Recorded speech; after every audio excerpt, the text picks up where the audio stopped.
Welcome to Skepticism, Critical Thinking, and Pop Culture, our audience participation panel discussion. It's pretty laid back, as you probably have noticed already. I'm Tom Foss. Don Riefler. Sean Bennett. Brief background. My background is in philosophy and anthropology. My background is in computer science and math. And I'm a physics and English degrees, and I'm a science teacher now. Okay. So we know a little bit. Yeah, we've got of a whole bunch of random stuff. A little bit. Which is kind of where our speech is going, is yes. the random stuff. Okay. Tom, you can have the middle this time, and Sure. I'll be the clicking guy. We've got a choose-your-own-adventure style speech this time. So you guys get to audience participate your way through the talk, and hopefully it'll be different from the last time. If any of you were any of you here at the last panel that we did? Good. Awesome. Good. That's Excellent. great. So Yeah. it doesn't matter. Yeah. Okay. Yeah, we'll tell the same joke. So, we'll go to screens like this every time. There'll be 4 different options to choose from. We'll just kind of do a show of hands for what you want. We have limited ourselves to 15 minutes to each discussion, more or less. And leave some time at the end for a free-for-all, anything you want us to talk about, or go back to something. Right. Any goofy question or something you heard of that we didn't have on the slide. Right, or if you just want to spiel about Doctor Who again for another half hour, that's We'd fine be too. perfectly fine with that. Right. But we need to keep him away from spoilers because he hasn't seen the Yeah, first season. No, I haven't because he seen it. sucks, I basically. haven't seen it yet. Yeah, I do suck. Yeah. So, 13-hour Doctor Who marathon tonight, then? Oh, yeah, We're definitely. going to a White Wolf party. Oh, that's right. Okay. Okay, yeah. so Anyway. Sorry. show of hands. Yes. Do you want to hear about the Loch Ness Monster? Nessie. Anybody Nessie? Nobody wants to hear No one about knows it. this. How about fucking magnets? How do they work? Couple. Okay, yeah. A few people. More than a few, okay. Penis pills. We have the penis. You're a brave answer. Yes, they don't work, sir. I hope that doesn't crush your brain. And I think we're safe on magnets. So Yeah, so No we'll one go with wants magnets. it. If there's time before, we'll move on to dick pills. Yeah. Because dick Or pills is possibly very Atlantis. popular. Was there any showing for Atlantis? Anybody? No? Maybe one person? Okay. All right. Fucking magnets. If this goes anything like last time, we'll have a little... We'll kind of mix in things here and there anyway, so you might get a taste of all those other things. So, magnets. And this isn't just magnets. We'll talk a bit about magnets, but the whole point of this was magnet therapy. Magnet therapy. Because Yes. it's a particular type of pseudo-medical practice wherein people claim that just by having a magnet on you or near you or by you or somewhere that magnet can reroute your chi / balance your prana / cure Or, diseases. slash something about reroute. increase the iron in your blood Yeah. and that sort of Or thing. just bring make you iron feel to better. different places in your bloodstream. Yeah, one of the Or commercials wearing a implies- bracelet or a Yes. necklace that has a magnet in it. Yes. One Irregardless commercial- of how strong the magnet is. Right. Yeah. Well, we'll get to that. Yes. Yeah, which is one of the commercials implies like it'll make your golf game better. I'm not really like sure how that the big works. one's the Q-Ray bracelet, which they don't sell those anymore because they got sued. But there are plenty of Imitators Knockoffs. and knockoffs. Yeah, and I want to say that the Q-Ray company actually has their own knockoff of the Q-Ray that's different. So, It's but like, don't I quote hope me on so. it. You hope so? Because that's hilarious. Well, yeah. Well, guys, we'll just not violate our own copyright so we don't get sued again. And it was just like a little torque, but you put it around your wrist instead of your neck. As if I remember, it looked like a torque. Yeah. Right? It's a torque. A torque is like a Celtic torque, you know. Yeah, Oh, okay. neck Yeah. thing, but it doesn't actually go all the way around your neck. It's just Oh, right. Yeah. So, Fair enough. yeah. So, Kind of, yeah. but it looked kind of like that, and it was just metal, and you put it on your wrist, and it made you feel Better. Yeah. Suppose. Made Various it, ways. it There- did stuff. There are actual medical uses for magnets. You're all probably familiar with the idea of an MRI. It's magnetic resonance imaging. You can take pictures using magnetic, using a giant electromagnet. You can take pictures of people in 3 dimensions or whatever you want to look at. I saw, I think it was an MRI images of like someone put fruit in MRI machines. That's awesome. And they did like pineapples and kiwis. It was very interesting to look at. Just you see the slice by slice by slice of random fruit. But you can take pictures of people inside with magnets, and that's awesome. And it's great medical usage. It means we can look into someone with more detail than an X-ray, and not have to cut into them to see what's inside them necessarily. And the people exposed to those magnets are exposed to far greater magnetic fields than you're going to get from wearing a bracelet that's got a couple of refrigerator magnets on it. There's a reason why people who have metal hips or knee replacements or screws and broken bones can't go into an MRI. Right, because it will pull those metal parts out of you, and that's usually Quite bad. painfully. Yeah. Yeah, they'll ask you to take your piercings off beforehand because otherwise, Now, as we learned on Mythbusters, though, an RFID tag will not get sucked out of your Right, and neither will a metallic tattoo. But MRI magnets are extremely, extremely powerful, and nobody comes out of there cured of AIDS. Right. And that's really the thing, because the basic claim, when they're not just going full bore woo-woo and saying it's your chi, it's your whatever, it usually has something to do with attracting the iron in your blood. Which is, it starts out scientific. You've got iron in your blood. You have to have iron as part of your diet. And it's a necessary component. But the iron in your blood is bound in a chemical called hemoglobin. And one of the things that we keep coming across in pseudoscience, and especially pseudomedicine, is people who haven't quite grasped middle school or high school chemistry classes. When you take any element like iron and you put it into a compound, the properties change. One of those properties is whether or not it's attracted to magnets. Iron oxide, which I have all over my car as rust, is not magnetic. You can hold a magnet up and stick it to parts of my car where there's actual iron, and it'll stick. Have you guys seen the Rust Monster protesters? No, I saw them on my way out of the convention center earlier. They're carrying around a stuffed Rust Monster and signs that say "Make Rust, not war. They just want to eat." It's pretty cool. Anyway, keep going. Okay. I just had. Okay. Yeah. So, rust is not magnetic. You will not be able to stick a magnet on the rust. It's because the iron in the rust has bound to oxygen atoms. And so it's no longer the same chemical, just like salt. When salt is made up of sodium and chloride. Sodium chloride, you need salt, you eat it, it's the rock that you eat. It's a necessary part of your diet and the most important seasoning in cooking.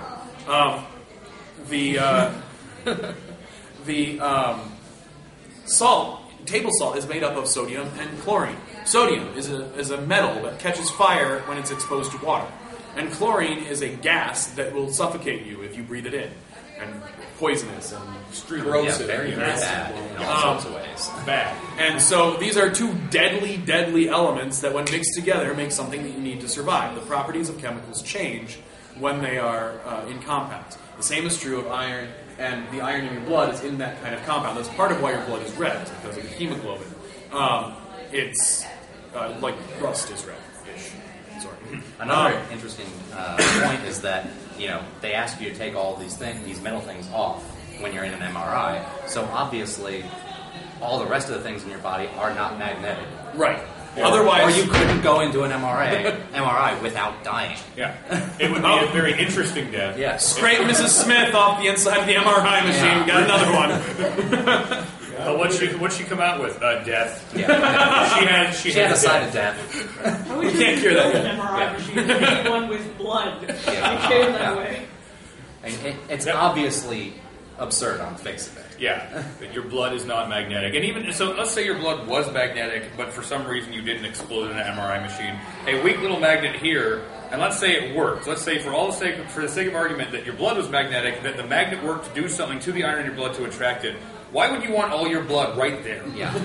Or all your iron. Or just, all the iron in your blood. That doesn't sound good. Yeah, because then you would just have a clot. Yeah. Or lose your hand. You would have an awesome beating hand. You would have the left hand of doom. You would have the pimp hand. I suppose you could put it on the right hand. Yeah. But so usually, oh my God, we have to do this. Okay, you can be Hellboy first.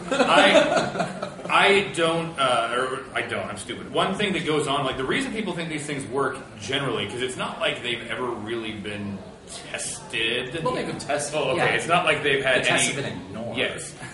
There's no positive published research that these magnetic bands will do anything for your immune system or your general health or your golf game.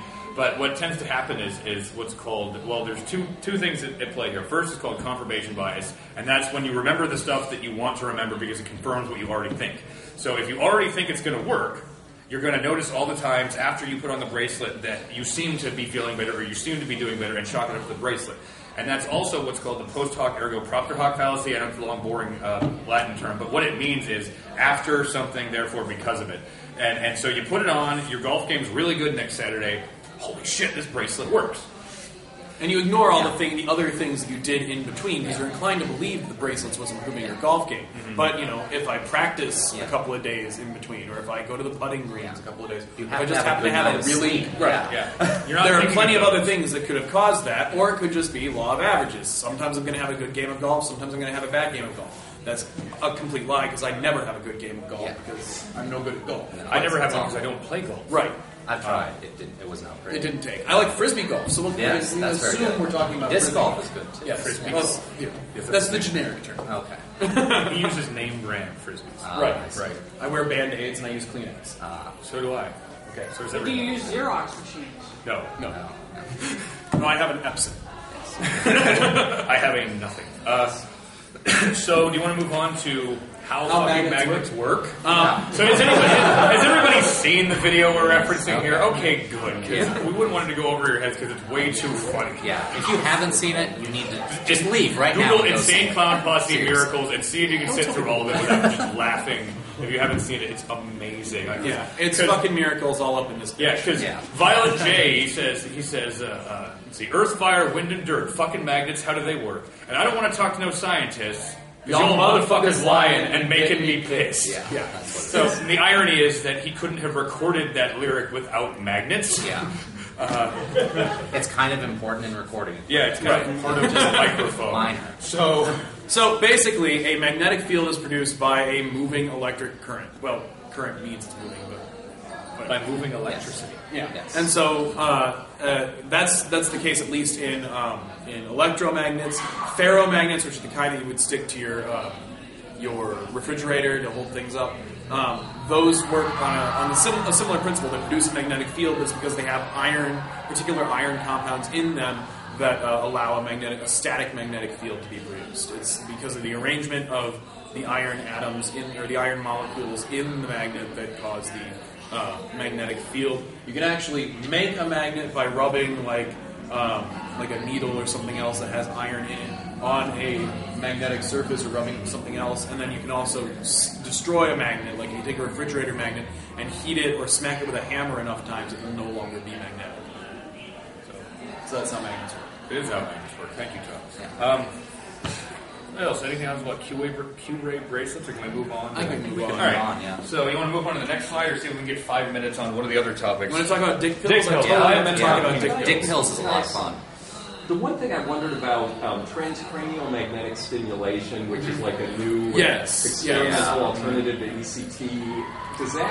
I don't know enough about that, but I do know that they can stimulate different brain states with magnetic fields. They are incredibly strong magnetic fields, even I think stronger than what you get in an MRI by like magnitudes, orders of magnitude, and that is the case. That's largely, I think, because the brain operates on various electrical impulses and whatnot, and you can manipulate the electrical flow with magnetic fields, but they are localized and they're very strong. Not only that, but pretty much all of those uses are still very much in the research stage. Right. So there's not a whole lot of It's current very knowledge out. interesting. Yeah, but it's really not, cool, It's but not it's something not. that I understand enough to talk knowledgeably about. No.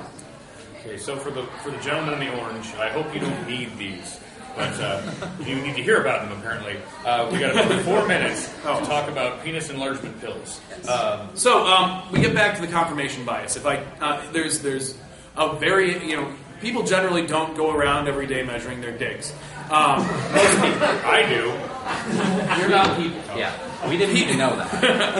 And there is a variation in size. There's shrinkage. There's getting out of a hot bath. There's morning wood, and there's plenty of variations in size.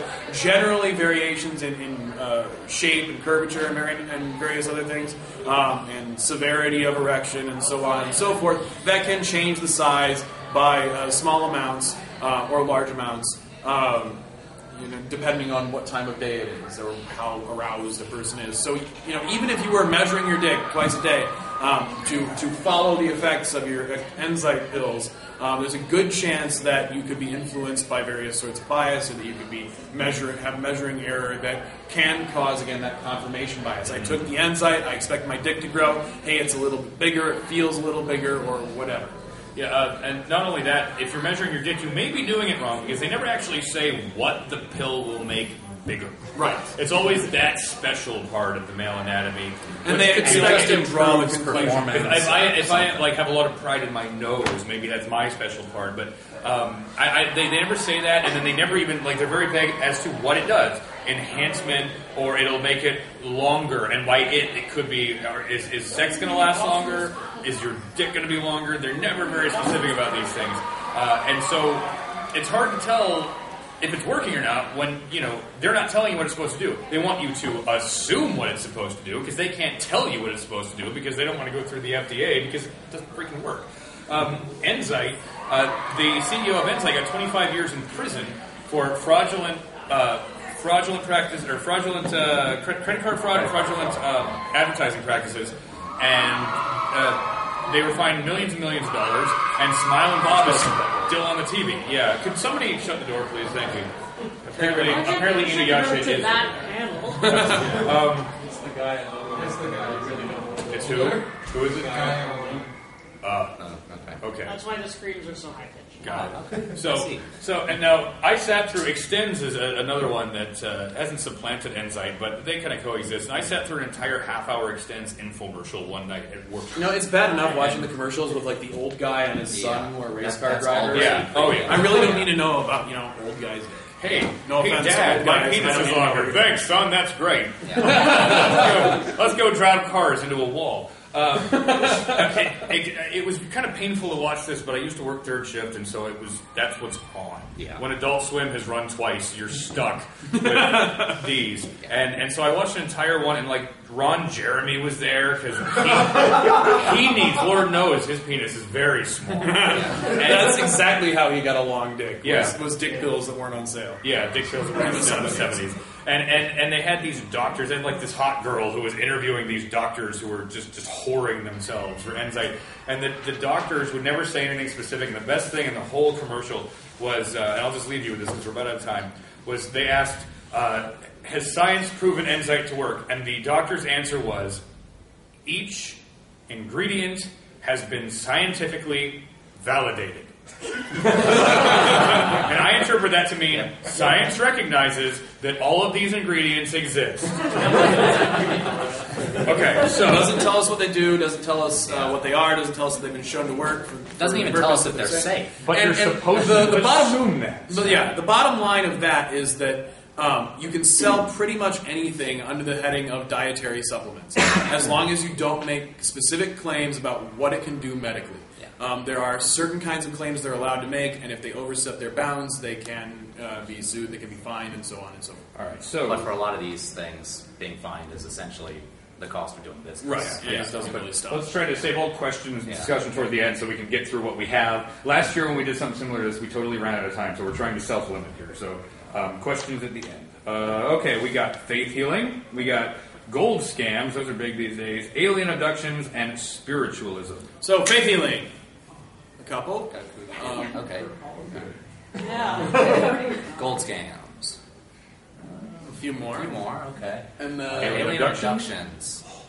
Okay. I think that might be faith leading healing. right now. No, actually, I think gold scams. Okay. I think it's gold scams versus abductions. It seemed about even. Yeah. And then what about spiritualism? One person. Okay. One lone. Couple. Okay. Do we want to? Okay, I will just flip on a those coin. two? Heads, alien abductions. Tails, gold scams. Oh, sorry. Oh. That doesn't count. Tails. You confirm tails. Did I say tails, gold scams? I said heads, alien abduction, tails, gold scams. So gold scams. We might have time to go back to more of these two. We'll do it quick. Yes. There's Glenn Beck because he wants you to buy gold because the apocalypse is imminent. Gold scams go two ways mostly. There are places that will buy your gold and give you money, and there are the places that will sell you gold for your money. And the general that will loan you money to buy gold. Right. Yeah. Right. The general purpose of the general question to ask either one of these, because they're saying that the market's falling, the value of the dollar is low, the value of gold is at an all-time high and it's rising. Is that you want gold, or the value of gold is rising and so on and so forth. Where was I going with that? The question you need to ask. The question you need to ask them is okay, let's say that gold's super valuable. It's going to be really valuable. Why would I want to give you my money for it? And the other way around. If gold's super valuable, why would I want to give you my gold, and why are you taking my money for it? Yeah. And the other side is, if gold is so valuable, why are you loaning me money to buy gold instead of buying gold yourself? Right. And on that side of things, the reason they're doing it is because they're basically loan sharking. Yeah. And The they'll interest loan rate you the is money. kind of absurd. Yeah, the interest rate is way higher than the growth rate of gold. And gold's stable. That's the thing about gold. It's going up. It'll probably go back down again at some point when the dollar raises in value. And if you don't sell your gold in time, then you're still stuck paying off this obscene interest rate on this loan they gave you to buy the gold. Yeah, it's essentially usury. Yeah, you're probably not going to make a profit on that side of things. And that's why they're not buying gold with their money, because they'll get more money from you by charging you interest. On the other side of things, yeah, if gold is so valuable, why don't I keep my gold instead of selling it to you now if it's continuing to go up in value? Because the people buying your gold know it's not always going to be going up in value. Nothing can always infinitely raise in value, and so they're going to hang on to it until a certain point, and then they're going to make a profit off of buying your gold now when it's lower than it is or will be in the future. And the thing that they're expecting you to do is to say, oh, well, gold's rising. It must be that it'll continue rising. And it reminds me of that, I don't know if you've ever seen the Simpsons episode. There's one where Homer invests in pumpkins. And it's like September or October. He's talking to Marge about his pumpkin stock. And he says, I expect it to reach a peak in January. And it's the same kind of thing. You have to be able to say, okay, gold's rising now, but it's eventually going to be falling, and probably pretty soon, because gold is a fairly stable commodity. It doesn't rise much, it doesn't fall much, but it stays basically in the same place. The dollar fluctuates wildly and goes all crazy, and gold is kind of all the same. Yeah, this takes advantage of the fact that humans in general, and most financial scams take advantage of the fact that humans in general are very bad at exponential or nonlinear thinking. We don't deal with that. We just assume a straight line continues forever. Right. Because that's how we're wired. And I wrote a post. And that's how we're taught in geometry class. Yeah, and that's how we're taught in geometry class. I wrote a post recently that dealt with something like this, where I examined the time, the amount of daylight time in given over the last couple of months, and I said daylight is shrinking. And if you extend the graph, soon, within the next 3 years, we will no longer have the sun. Yes. The sun will no longer rise. It's a misunderstanding of how cycles work, and gold value is a cycle. Monetary value is a cycle. It's a little more erratic, but money goes down, money goes up. And let's say that the bottom falls out. The entire financial market collapses. The dollar is no longer worth anything. Let me cut in here. Happens. That's what Mr. Glenn is saying. This is what he says on his show, and he gets people all excited that the market's going to crash. And then there's commercials of him trying to sell gold during his show because the market's going to collapse. So it's about the sleaziest thing ever. It's pretty sleazy. Yeah. But it sounds like a little conflict of interest. A little bit. But we'll switch to that one now. Let's say that the bottom falls out of the market. The dollar is worthless. It's just paper, not worth the paper it's printed on. We have no world economy anymore. You're living in Fallout or something. You have some power armor and a bunch of gold. The gold's not going to do you a whole lot of good. Stim packs. You have a lot of Congratulations, you have a pile of shiny fucking metal. Because in the economic apocalypse, gold is as worthless as paper. Unless somebody decides at some point that I want to hoard the gold, it's worthwhile to them. It has conductivity still. It does, yeah. But it's useful if you're making circuits to go into space. But we're in the apocalypse now, so we're in the post-industrial time where everything is gone. So it'll be worthwhile to the Brotherhood of Steel. Well, plus it's all vacuum. Right. Yes. So in the apocalypse, gold is useless, and in the apocalypse, what has value is canned food and shotguns. And so, if somebody's telling you the economic apocalypse is near, buy gold, that person is insulting your intelligence. That person thinks you are very stupid, or that person themselves is very stupid, or both. Right. Or both. That it for gold? I think that's pretty much it for gold. That's pretty much it. We'll go back. We got 10 minutes. Just keep the time running. So alien abductions. I think alien abductions. Okay. All right. No, this is ancient aliens. Okay, is that still the same? No, that's back. That's back. You want to go back one. Yeah. Oh, wrong way. This is aliens. So the cow. All right, alien abductions. Yes. There's this interesting... Alien abductions are really, really interesting, and if you want a more detailed explanation than we're going to give you here, there's a book... my favorite book is Carl Sagan's A Demon-Haunted World, Science as a Candle in the Dark. It's a fantastic book, and he's got a chapter that goes into basically what we're going to talk about now, but in greater detail. Alien abductions have a long, long history in human society, but they haven't always been alien abductions. Yeah.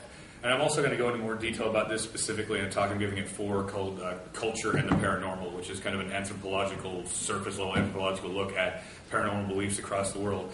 But what we're looking at here, this is Betty and Barney Hill, who kicked off the modern craze with alien abductions when they were supposedly abducted back in the 60s.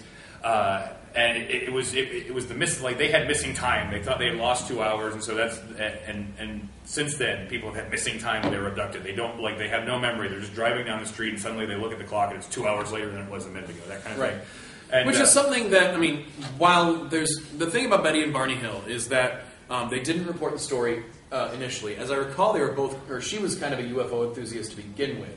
Yes. Before the incident happened. She had been having dreams about aliens, and she had been writing, if I remember correctly, she had been writing stories or journals or something about aliens before the night in question. And also, shortly before it happened, they watched an episode of The Outer Limits with aliens in it. And when she later drew the aliens, they looked mysteriously like the aliens from that episode of The Outer Limits. Even though they said that they hadn't actually They'd never seen it. At all. So Betty and Barney Hill originate the idea of missing time, of alien abductions mostly, and of the gray, big-eyed aliens. And your standard aliens. The medical testing that aliens do, they were the first ones to really talk about that. Right, but that wasn't actually part of their initial story. What happened after this abduction, months went by, and Betty kept having these strange dreams about aliens. Supposedly. And probably talking to Barney about them before, I think she found a psychiatrist and went under hypnosis, and they both did hypnosis and told their stories under hypnosis. Which is, the recovered memory thing is an entirely different issue. But a problematic one regardless. Yeah. Hypnosis, people think that you can't lie under hypnosis, or that you... people are more aware or more alert. Hypnosis is a state, an altered state of mind that really makes you more suggestible than anything else. If you want to get a particular answer out of someone under hypnosis, it's very easy to do that by leading them down one way. About 15 to 20 years ago, there was a big scandal along those lines when a bunch of children had and adults had recovered memories of being molested as children. And it's a satanic conspiracy. You can't forget that part. It was right. Satanic molestation. There were a few cases along those lines, and people were arrested, people were jailed, people were jailed for 10 years based on what turned out to be completely baseless imaginings drummed up by some relatively unethical psychiatrist. And that's where most of Betty Hill's story came from, was under hypnosis, recovered memories, because the aliens had wiped her memory, presumably with the flashy thing from Men in Black. Yes. Which I want one. Yeah. But I'll take a sonic screwdriver. I'd like the sonic screwdriver first. I want something that will wipe my memory of twist endings, so I can watch movies with twist endings again. Great, yeah. I'd like to be able to watch Citizen Kane. I've never watched Citizen Kane, but I know how it ends. If we invent that, we can call it the spoiler alert. Yes. There you go. And we can tell it, but we can't invent that. So yeah. Point me. Yes. So there was Betty and Barney Hill, and they did these many things. And then Betty Hill, Barney eventually died, but Betty kept cooking and going on and doing the circuits of UFO conventions and abductee conventions, and she, for a long time now, has not been taken seriously. I don't think she's still alive anymore. Is she? For a very long time. There was a long time where she wasn't taken seriously because she drew a star map where the aliens came from, and it was just a bunch of random dots on a page, and it didn't line up with it. She would always try to match it up with stars in the sky. And other people did too, yeah. And she came up with a bunch of other stories later in her life that people were really. And even UFO conventions. They stopped inviting her, and so she was completely discredited, even among the hardcore alien abduction people. But they were kind of the springboard for the entire thing.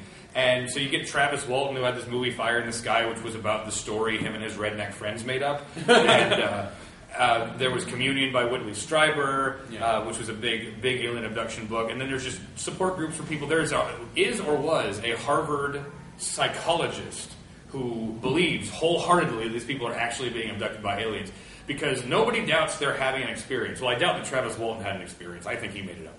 But I think that's borne out fairly well by the evidence. Well, they sold their stuff before it happened or something like that. They were going to try to sell their story before it happened, before it was over. Yeah, so the timeline doesn't work out. But most people do have anomalous experiences, and generally what's happening is something that's happened to me a number of times, and it's called sleep paralysis. And along with sleep paralysis, hypnagogia. Hypnopompic hallucination is a hallucination that happens when you're going to sleep. Hypnagogic hallucination is a hallucination that happens when you're coming out of sleep. And here are the basic parts of a hypnagogic or hypnopompic hallucination are a feeling like you're out of your body, usually like you're floating above your body, a feeling like you can't move, and a feeling like there's someone or multiple people in the room with you, and a general sense of foreboding or dread. In addition to a lot of times, sometimes visual and auditory hallucinations. Right. It's basically a waking dream. What happens is you wake up from REM sleep, and when you're in REM sleep, if you're not a somnambulist, if you're not a sleepwalker, your body cuts off nerve signals from here down, because otherwise you might be acting out the dreams that you're having. Right. So if you have night terrors, or if you're a sleepwalker, that's a disorder. That gets turned off.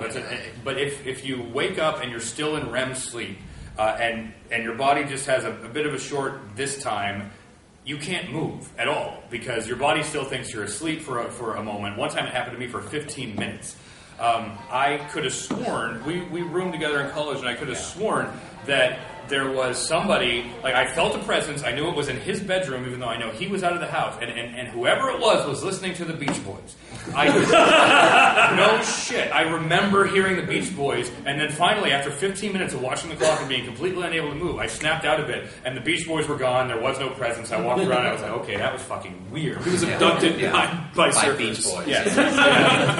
By aliens.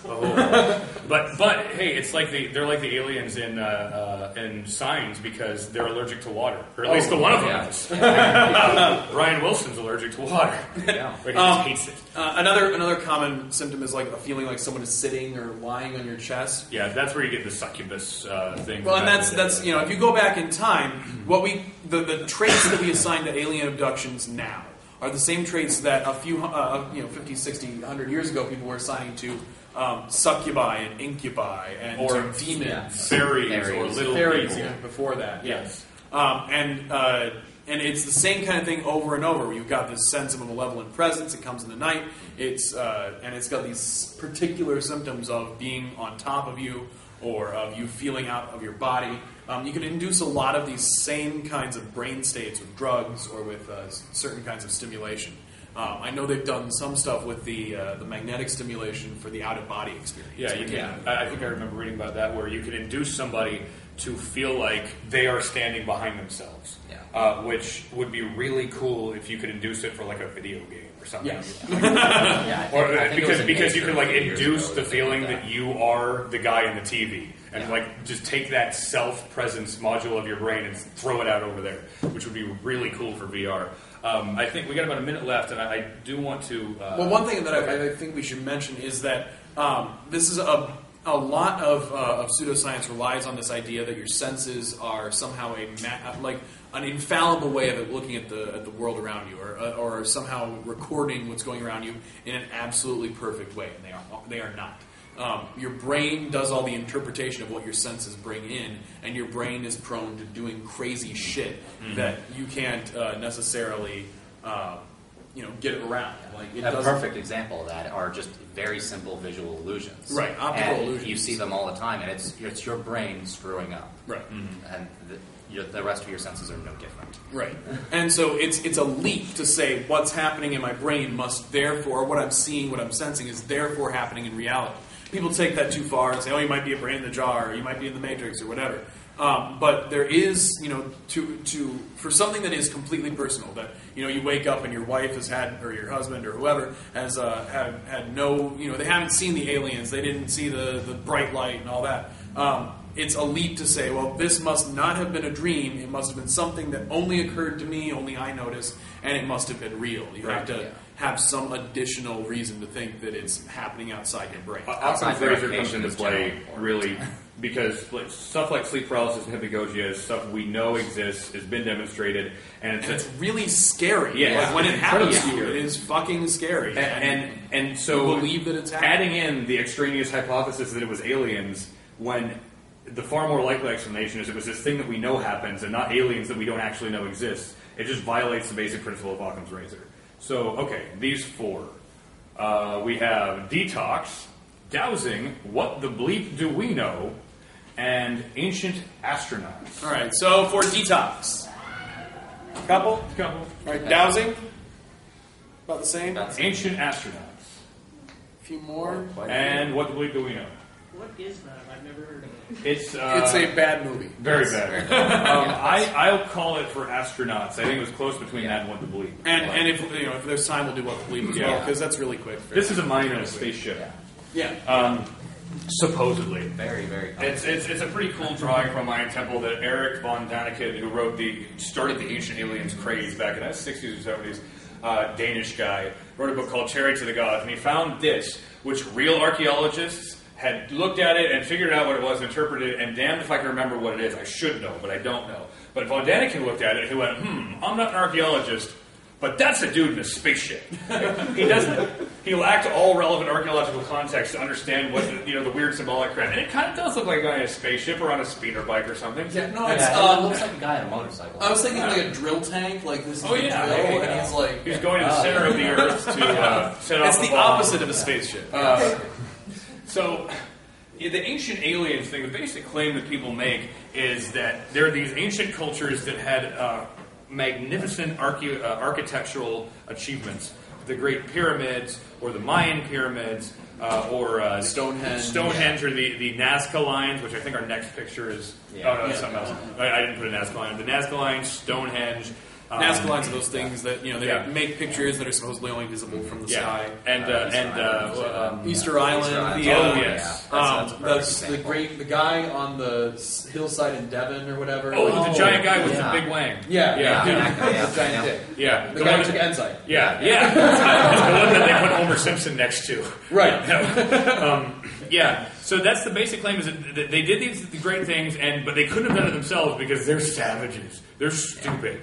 And so it must have been aliens. Which is about the most insulting racist thing ever. It's like racist, and it's like timeist. And it assumes that these people who were Homo sapiens sapiens were modern humans. I mean, we've changed since then. Evolution we happened. learned stuff. We learned stuff, but physiologically we're slightly different. We know a lot more stuff. But they were humans. They had the capability to do all the same stuff we could do, and they weren't just walking around going, That's not what they did. Unless they were Homer. Unless they were Homer Simpson. They were building things and using pulleys and simple machines and ramps and plumbing. And plumbing. We'll get to that. So the pyramids, we don't know exactly how they built the pyramids.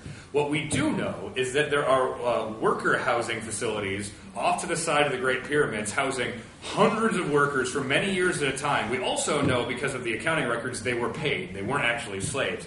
And we had all of these people who were working. And if the aliens were building the pyramids, there would be no reason to have people living here unless those were the aliens. And they were paying the aliens and pretending they were people. Which I think is an even better story. That's really what they should have went with. The alien immigrants came, they got jobs. Yes. They were standing outside ancient Egyptian Home Depot, and Khufu came by, and he's like, "Hey guys, I'm in my pickup chariot." Egyptian day labor. With ancient astronauts, it's demeaning on one hand. It's also a good example of we learn new things, but we also lose knowledge that we had in the past. There's a guy in either Michigan or Minnesota who is pretty much single-handedly building his own Stonehenge using only techniques that could have been known to people in the ancient world. So using techniques of leverage and of and stacking stuff so that they'll fall over in certain ways. He's got a video, I think it's just called America's Stonehenge or something like that, New Stonehenge. But if you searched for that, you would find Wally Wallington, and he, which is the best comic book name ever. And he moves these giant stone blocks around single-handedly just by building simple apparatus and using leverage and all those things. I mean, we've known about leverage since before Archimedes, and we've known how that sort of thing works for a long, long time. And I watched a show in one of my archaeology classes. We watched a video because the teacher was kind of trying to debunk this without actually saying there's no alien. So he showed us a video, and I think it was from either Discovery or the History Channel back before they both went, but History more than Discovery. Yeah. But it took some Egyptian Egyptologist, and a bunch of workers and an American stonemason.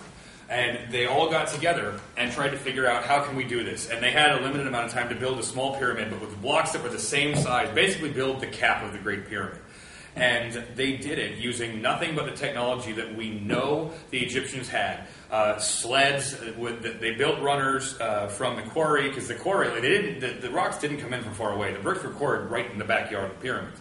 And so they built runners. There's some evidence there were runners there. They built wood runners. They oiled the runners. They had big wooden sleds. They levered the block onto it, and then they carved out their own block, levered it up onto the sled, pushed it over, and they built this pyramid. What they found out was the most plausible way they could think of doing it was they built the base level of the pyramid, and they built a ramp up the side. Like, not a ramp going up, like if this is the pyramid, they didn't build a ramp going up to it from over here, like straight in, because that project to get to the top of the pyramid would have been a bigger building project than the pyramid itself.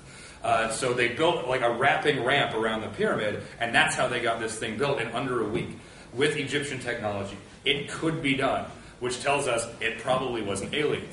And Sean there, he said it was racist, and this is something I keep coming back to, because 95% of the time somebody is making an ancient astronaut claim, it is against somebody who we don't think of as white. It's against somebody we think of as brown.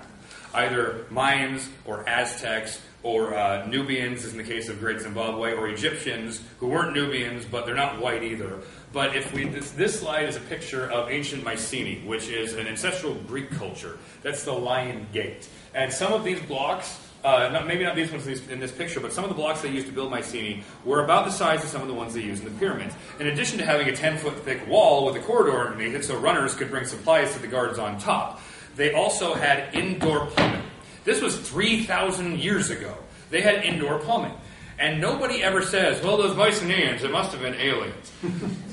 Nobody makes that claim, and I think the pattern that plays out is because we think of them as white. Because Greeks we think of as white, because we like to think of ourselves in some sense as kind of, we come from Greece, a lot of our philosophy is from Greece, our architecture of our government buildings is Hellenistic, and so Greek people were white, even though that's like saying Greek people were gay. They had sex with men, but it didn't have the same meaning at the time, and so they weren't gay, they weren't straight, they were Greek. And likewise, really they weren't white, they weren't brown, they were Greek. And so you try to think of them in that context. Are we done? No, I just forgot. Oh, you forgot to start. Okay, well, we'll go a couple more minutes. You can't think of them in the context of being white, but we do. And so these were ancestral Greeks, so they must be white too. And we all know white people can build things. Right. We built the Twin Towers. All brown people can do is knock them down with a plane. And that's a little bit glib. That's glib. And I don't think there's any intentional racism going on. I think it's just that that's kind of where we live. We live in this culture dominated by Caucasians, and so we don't tend to think about all the contributions of brown people, like algebra. Yeah, yes. Algebra is Arabian and Indian. Yes, and the numbers we use are Arabic, the Hindu Arabic numeral system. Because when you try to do complex math with V's and I's and X's, things go wrong. Yeah. Imagine calculus with Roman numerals. Yeah. That would be amazing. So, and ancient aliens, they didn't exist. Let's move on. The whole ancient alien thing comes down to a big argument from ignorance. We cannot imagine how they did it, so they must not have been able to do it. It really says, I, as a person, am infallible in my ability to imagine things. I can imagine anything, and damn it, I can't imagine how it happened. Well, it did, and there's no reason to think that it couldn't have happened. Clearly, it did magic happen. aliens. So it wasn't impossible, and to add the aliens in is just really straining incredulity. It's just a poor excuse for your own arrogance, really. Yeah, thinking that you're so much better than the people back then, and I couldn't build this. Yeah. Shit, they couldn't. So we have Bigfoot. Who wants Bigfoot? Bigfoot. Not many. Not many. Okay. We have creationism. Who wants creationism? Few people. I think that's a majority. Yeah. All right. What were the other two topics? Crystal skulls and chiropractic. I think creationism has won. Okay. Well, we can. I mean, creationism is easy. Yeah. It's very easy. All right. Okay. So, creationism, break it down, is actually a fairly relatively new movement within various Judeo-Christian circles. In the distant past, they assumed that Genesis was literally true. The idea of creationism, there are lots of flavors of creationism, but the basic idea is that Genesis, the first book of the Bible, is somehow true in its description of how the universe came about, how living things came about, and so forth. There are a lot of different varieties and flavors and variations, but that's kind of the basis of things. While that was generally assumed to be true in some way or another for a lot of history, the modern creationist movement really started out of the evangelicals and the fundamentalists of the late 19th and early 20th centuries. The Great Awakening era. The idea of literalism is kind of that era. The idea that you would take the Bible literally and not just kind of fit things. In fact, you read St. Augustine, who was one of the very first Christian philosophers, one of the very early ones, one of the guys who got things kind of got the ball rolling. After he had a bunch of sex and was drunk all the time. Well, right. He was. Lord save me from temptation, just not yet. Yes. He said that if you take that God created both the world and the Bible, the book of the book of nature and the book of the Word, and in places where. And that we should trust the book of nature above all things. That in places where Christians speak about nature as if they are knowledgeable from the book of the Word, and they come across as foolish, it's useless to converting people and so on and so forth. That we should trust our senses over what we see in the Bible, and that fell out of favor in the last 150 years among a certain stripe of conservative evangelicals. And it really began as a backlash, a political backlash, really, more than a belief system. Right. It's just fell into place there. So, to give the 10-second version of evolution, it was we've been working with some kind of idea of common descent since Aristotle, way back when. And then, it kind of faded out for a while. There wasn't a whole lot of evidence. People kind of assumed that, people kind of look like monkeys and dogs kind of look like moles and so on and so forth. But it wasn't until the 17 and 1800s that kind of got formalized. Guys like Lamarck and Erasmus Darwin, Chuck's grandfather, developed various theories of how organisms developed from one another. We give a lot of credit to Darwin for his theory of evolution by natural selection, but there were many other theories of evolution before his, just none that were so elegant and testable. Right. And of course, it still wasn't testable for a long time, but then genetic evidence, molecular biological evidence all came together really in this century and kind of went back and confirmed. The last century. The last century, not now. Not this. It's not the 90s anymore. It's not even the 10s anymore. To confirm these things, it all came together in one great synthesis with paleontological evidence from the fossil record. But Darwin was not the first person to come up with this idea. He just happened to be the one whose theory of evolution was the one that has stuck around. Yeah, and if he'd waited a little bit longer, we wouldn't talk about Darwin at all. We'd talk about Wallace. Yeah. He was doing essentially the same Darwin thing. wasn't even going to publish his book until he heard he was going to be scooped by Wallace. He sat on it for 15 or 20 years. And then Alfred Russel Wallace wrote to him, because he was a big name in biology, and said, hey, I've got this idea about how living things descend with variation from other living things by favored survival of those who are best suited to their environment. And Darwin said, oh shit. And so, hey, I've got the same idea. Let's publish together. Turns out Publish or Perish was well and alive then. Yeah, in the 1860s. So, what creationism claims, in contrary to that, is the most basic form of creationism that you'll see is literal creationism is roughly a 6,000 to 10,000 year old world, is young Earth creationism. And that's the most hardcore form of it, where the Bible is absolutely literal. There were literally 6 days, where literally these things were created on these 6 days in this order. Ignoring that Genesis 1 and Genesis 2 have different orders, and different. At one point, Adam was created, and then Eve from his rib, and at one point, Adam and Eve were created together, which is where you get the story of Lilith. That was a Kabbalistic interpretation of, this other woman must be Lilith, his first. These guys have all read Sandman; they know this. Oh, okay, cool. Yeah.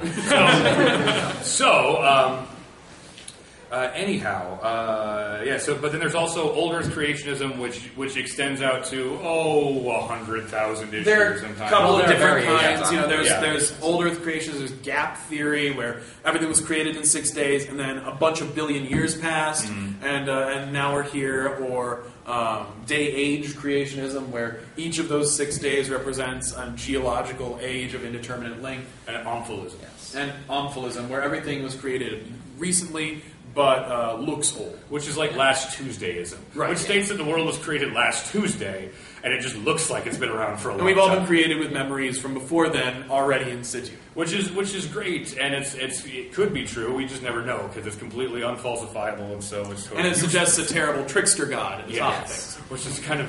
Not a world you really want to live in. No, I don't know. I live in Loki's world. He's awesome. But coming back around to creationism, what's our next slide? The big political movement recently has been what they call intelligent design, which is a rebranding of creationism. Was rebranded as creation science because creationism was blocked from teaching because it's religious, and so they called it creation science because they think by adding science that makes it science, and that was the courts booted that out, and so then they moved to intelligent design. And one of the really cool things is the Dover trial was Dover, Pennsylvania.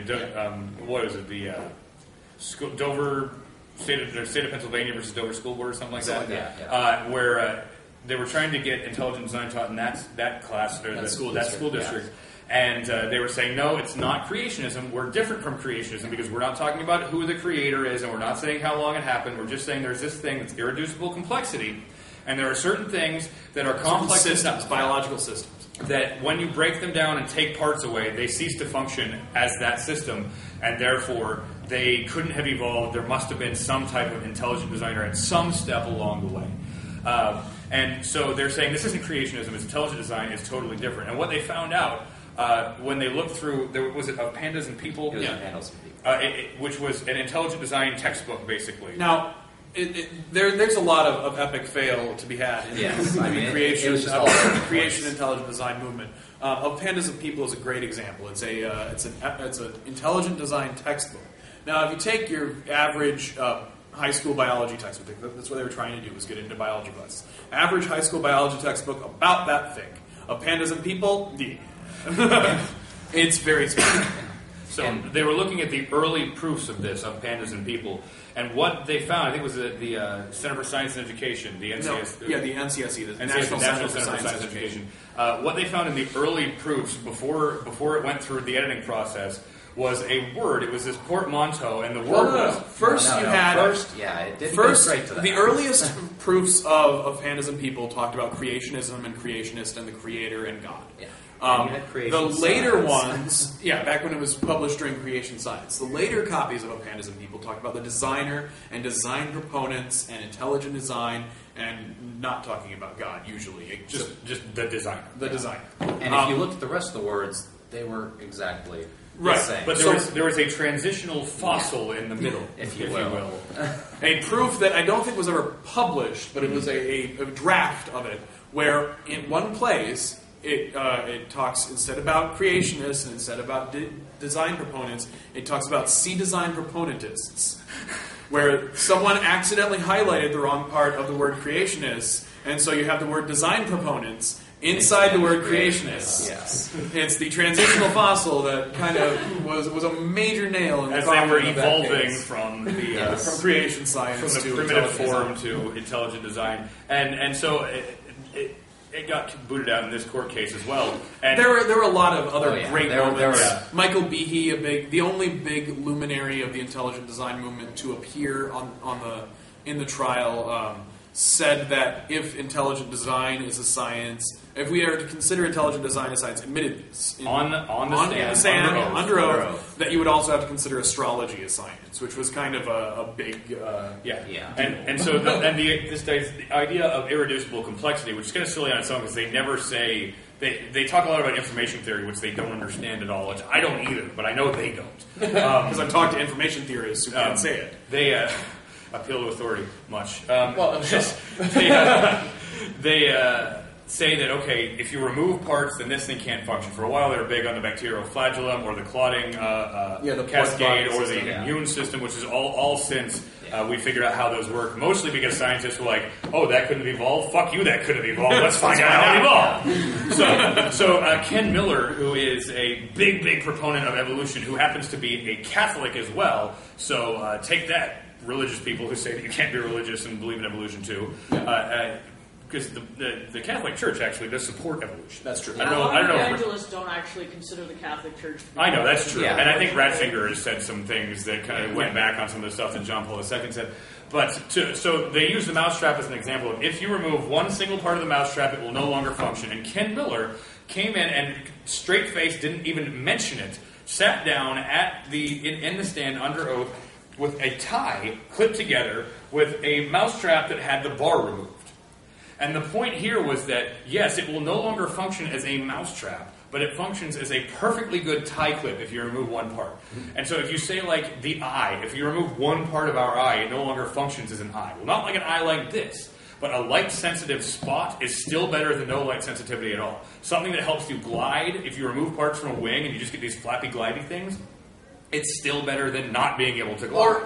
Those are all examples of things where it's good enough for now and it gets better. Mm-hmm. The eye, we have examples in nature, in organisms that still exist of different kinds of eyes that are good for different things. We got plenty.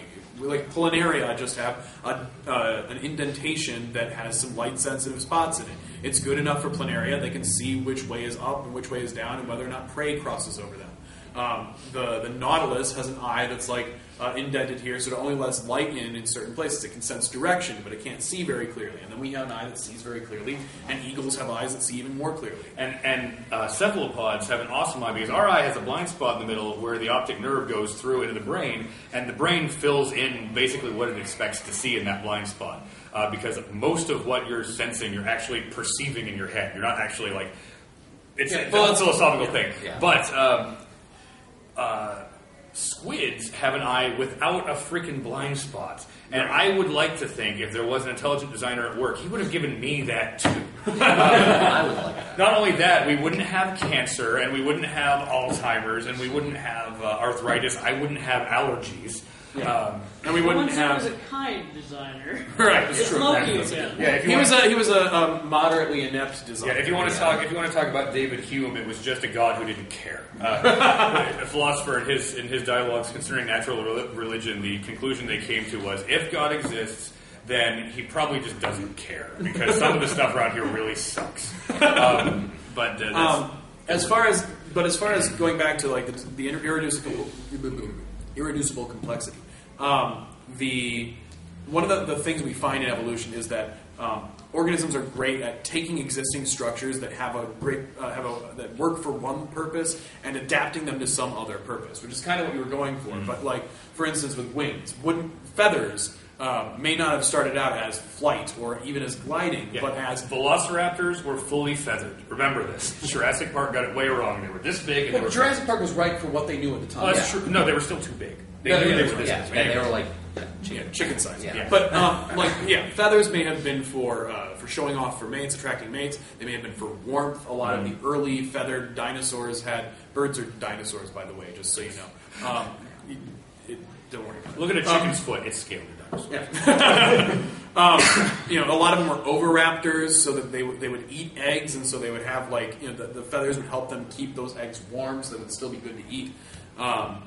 Those are various things. The bacterial flagellum is a great example, though, of how you can co-opt an existing structure for a completely different purpose. Because there are bacteria that have what is basically the bacterial flagellum, which is just like an outboard motor on the bacterium, and it's missing a few parts, so it's just straight. It doesn't spin, it doesn't rotate, it doesn't help it move around, but it helps it inject stuff into prey or into other bacteria, and so it's a completely different purpose, but it's the same structure is used for it, and so. What they're missing, the points that they're missing here with this idea of irreducible complexity are, first off, that sometimes evolution, sometimes things evolve with kind of a scaffolding. That parts, as you evolve, parts can fall away or be taken away just as they can be built up. So, for instance, you look at a building outside, and that building couldn't have been built as it is. You couldn't have stacked bricks that tall without... people can't fly. They can't fly out with jetpacks and stack the next brick on top of the 20-story building.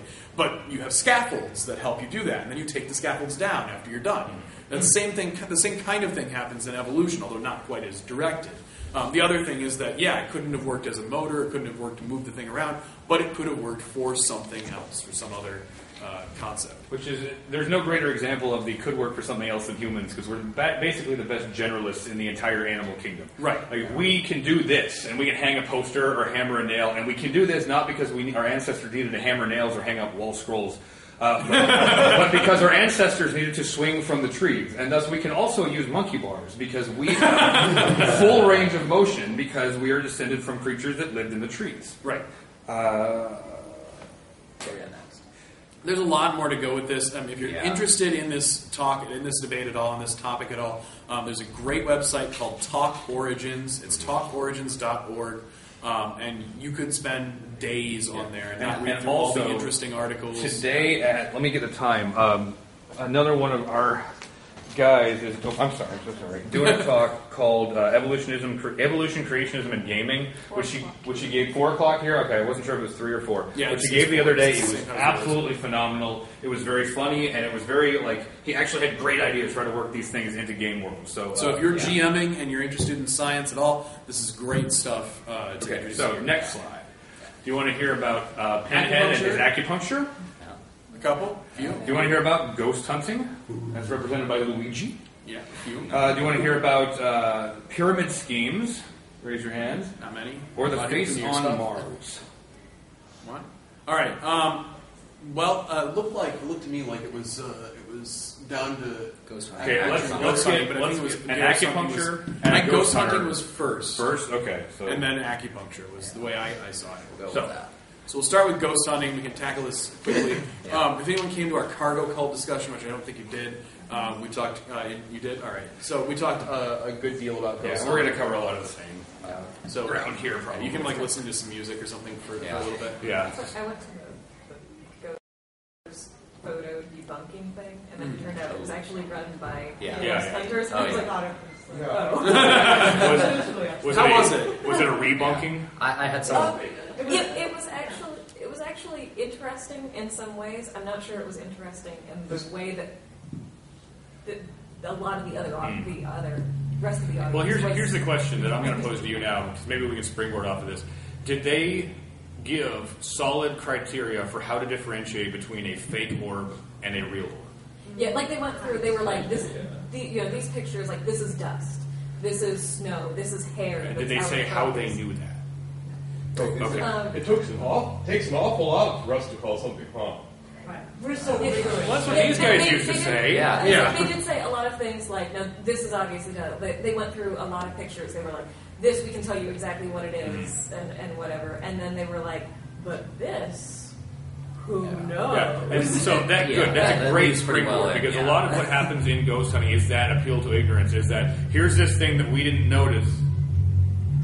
Here's the thing that we didn't notice in this picture when we took it, and because we don't know what it is, this validates what we're doing. Well, and there was one that they didn't know what it was. what could have caused this? Do you know? And people were, reflection off the window. There were no windows. And, well, what if it reflected off dust? the title? There's always dust. It was always carpet. dust on the land. It's kind of this like red, green into like white back into red, green blur sort of. Thumb on the I would say sort of like a blur, Yeah. you know. And that's one film. thing. And I said, were you shooting on films? Yeah, it's 35 millimeter. I said, did you develop it yourself? No, we took it to CBS or Walmart or wherever. I said, They overdeveloped it. Could it have been a developing error on the negative? Well, it could have been. It could. But yeah, it's very important to remember. We know that happens. We don't know if those happen there. Right. It's very important to remember, I don't know does not mean ghost. And in the sense, and also with many of these things, an unidentified flying object has become shorthand for alien spaceship. But I've seen plenty of UFOs, because I don't know what the hell they were. Yeah. That's all it means. And I don't know what this is does not mean it is this thing, and I do know what it is. A lot of this stuff comes up because people aren't okay saying, you know what, I don't know. And that's a perfectly valid answer. It's actually a better answer than just positing something that you have no evidence for whatsoever. Right. And I don't know, it's uncomfortable for us to say I don't know. We want answers, and it's very hard to accept that for some things you may never have a good answer.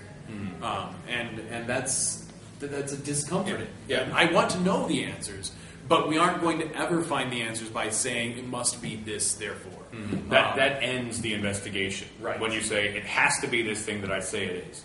My mother, she called me up 3 or 4 days ago and said, "Oh, you're my son. You don't believe in ghosts. Here's this thing that happened to me. Tell me what you think." And she said that she was lying in bed one night and she had closed her door and her dog sleeps in the bed with her golden retriever. And periodically, I know it's big. Well, it's a big bed. Okay. My dad used to. So the dog was lying in the bed with her, and periodically she would wake up and she would look out her door because it sounded like somebody was coming up and down her stairs. And the dog would be staring right at the door too every single time she woke up. And and she said, "Kid, what is that? Can you tell me what it is?" And she woke up in the morning and there was like a puddle of clear, odorless liquid on my kitchen floor. I said, "Mom, that was probably water." And she said, "Yeah, I figured that was probably water." But the carpet in the living room smelled like sewage. So we have a little bit of evidence here. We can start forming a hypothesis. And I gave her what I thought maybe had happened was that there was some backup in the septic system because she lives out in the country and has her own she has a septic tank like right in the backyard. It's like 2 feet in the backyard. There's the hole for the septic tank. And so there could have been a backup there that got, some water maybe came out of the dishwasher and somehow leaked up through the foundation into there. And what you were hearing was not somebody coming up and down the stairs, but because the living room and the septic tank are right underneath your bedroom, maybe and right underneath the stairs, maybe kind of a glurgle sound that when you're half asleep and the dog can hear it too. And because you don't know what the dog was doing. The dog could have been staring at the door all night just because it's a dog. But I said, this is maybe what possibly happened. But I said to her, I don't know. I said, I wasn't there. I can't explain what happened to you. I said, I don't think it's ghosts. But I can't give you an adequate explanation that will allay your fears. And she said, well, that's fine. I guess I don't know what it is either. 10 years ago as a teenager, I would have been like, it's not a ghost and you're stupid. But you have to have more subtlety than that. You have to be willing to say, I don't know, when you don't know. And I think that's just a good example from something that happened to me within the past week. Yeah. So getting back to ghost hunting as a discipline, the whole problem is that it's a bunch of things stacked on top of other things with no real reason to believe those things. It's a self-reinforcing communal mythology. That's my favorite line. Yeah. Because basically the reason ghost hunters do what they do is because other ghost hunters do that thing. And they'll probably not phrase it that way. I doubt they would. But when you try to dig through the history of ghost hunting and figure out why do we think ghosts leave cold spots? Why do we think ghosts give off electromagnetic radiation?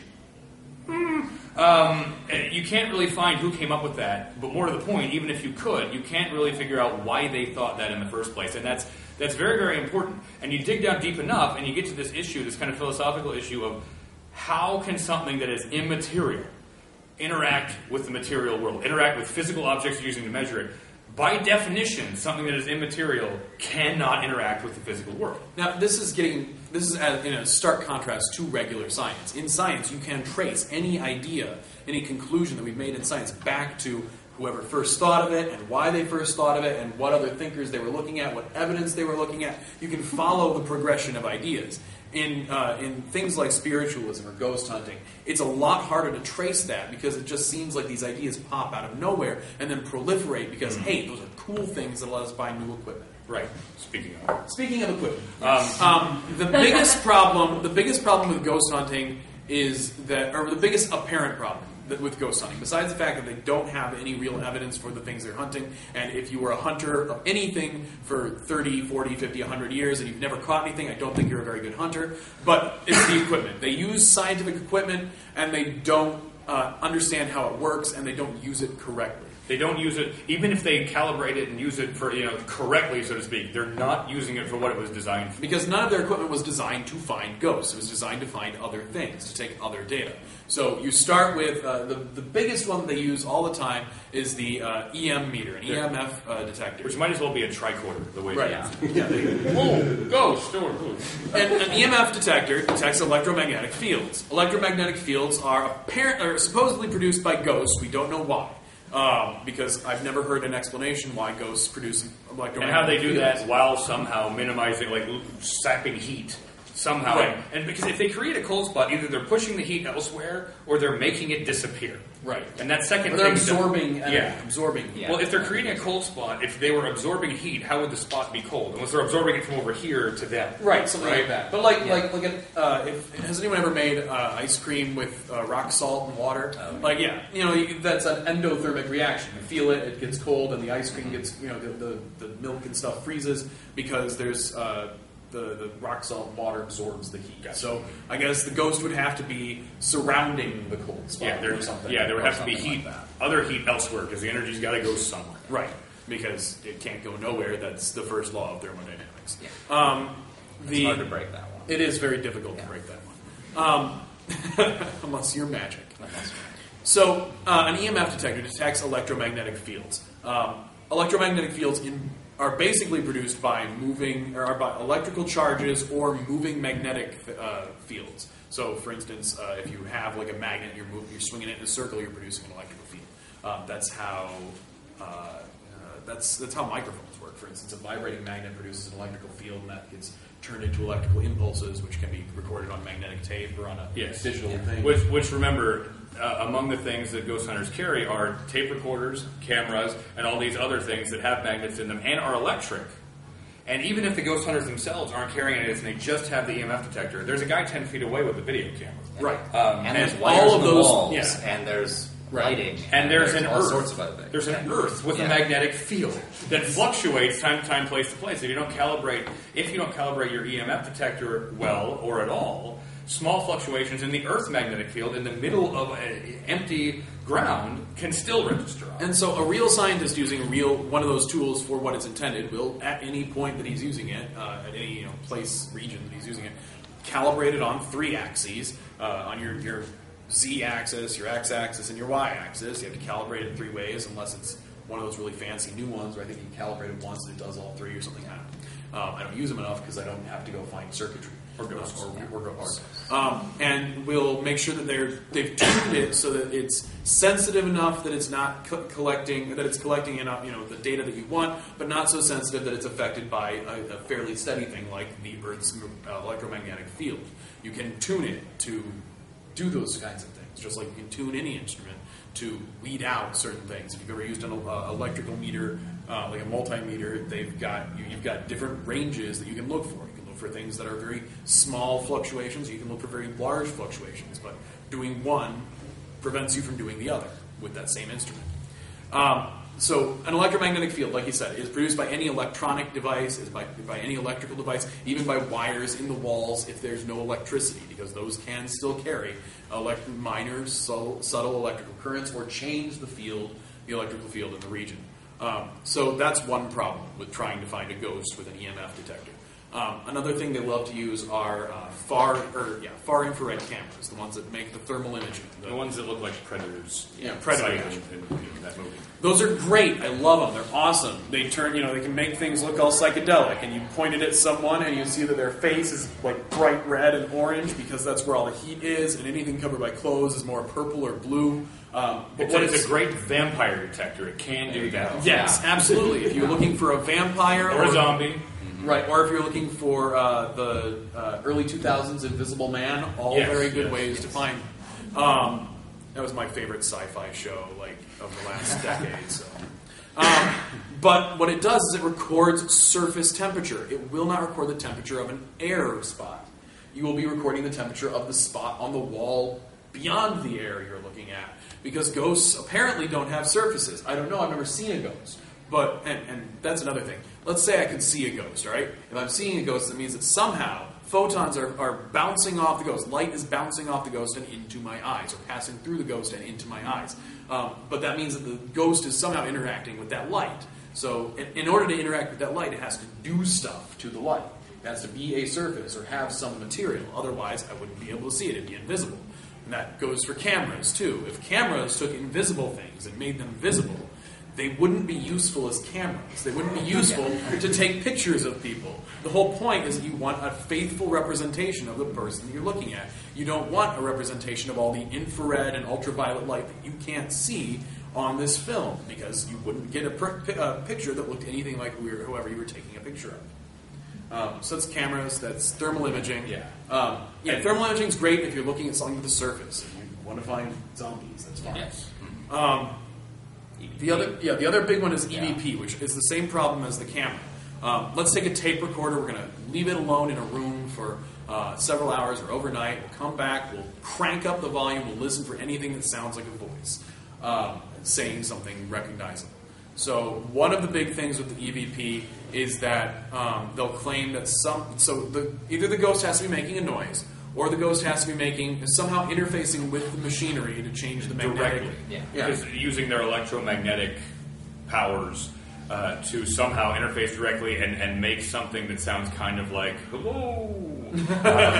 Which, if they can manipulate, that's the same problem as the electromagnetic field thing. If they can manipulate electromagnetic fields, we have to have an understanding of how they're able to do that. Are they made of copper? Yeah.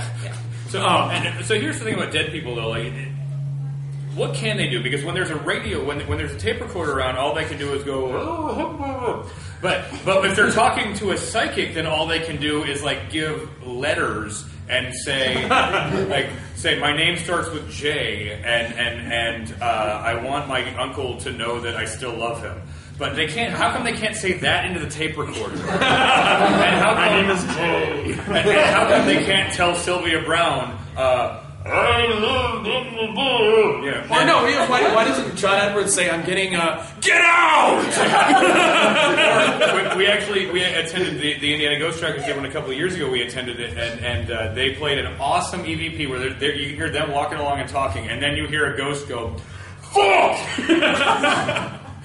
They also had one where it was supposedly someone speaking in Navajo. Since they didn't have anyone there who spoke Navajo, it was okay, or it could be just gibberish. Yeah. So, if I were a ghost, I'd be more inclined to speak gibberish. Yeah. The ghost said, "Ching Chong Chang, he must be Chinese." Wow. Yeah. So that's the same kind of racist assumption they're making, I guess. But they're the ones making it. Yeah. I'm not making that assumption. I was making an analogy. Your analogy was racist. That was the point. Good point. All right. So again, if tape recorders change, the other way they'll say it is that ghosts speak on a frequency that we can't hear. Well, if tape recorders took frequencies that we couldn't hear and changed them to be frequencies that we can hear, like they would be useless as tape recorders. The whole point of a tape recorder is to faithfully record whatever sounds are entering into it, and to play them back faithfully so that they sound like whatever went into it, even if you hear your voice in the tape recorder, it doesn't sound like your voice because you're used to hearing your voice through your head. That's how tape recorders work. Otherwise, they wouldn't be useful. They would be they would make everyone sound like chipmunks or like Darth Vader. They'd be interesting, but they wouldn't be tape recorders. Yeah, useful. We're going to move on real quick, but useful words used in these conversations about this type of thing is pareidolia, which is overactive pattern recognition. Because we are pattern recognizing animals. That's what we do. We need to be able to see each other's faces. We need to be able to find patterns in data. So because that's what keeps us from not being eaten by the same cheetah over and over and over again. Right. It's you know, if you look into the bushes and there, you know, two cavemen look into the bushes and one sees something that looks like a cheetah's face and the other one doesn't. The one that sees the cheetah's face, whether or not it's there, is going to be more likely to run and survive than the one that doesn't, even if it is there. It's better to have a false positive than a false negative. So because false negatives get you eaten.